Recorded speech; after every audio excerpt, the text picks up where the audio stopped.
Gracias, señor presidente. Señores diputados, no es la primera vez que el Grupo Parlamentario Socialista reivindica la importancia del programa Vacaciones Sociales del INSEPSO.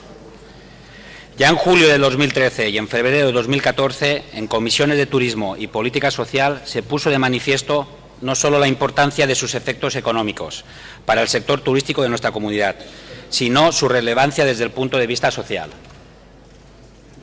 Iniciemos la intervención recordando datos precisos de la trayectoria histórica del programa.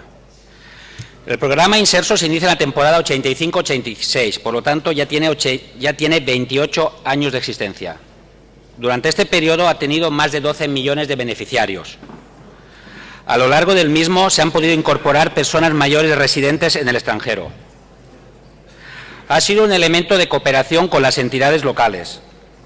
Esta cooperación se ha traducido en un incremento constante de plazas, desde las 16.000 plazas del año 85 al más de 1 millón de plazas del año 2011.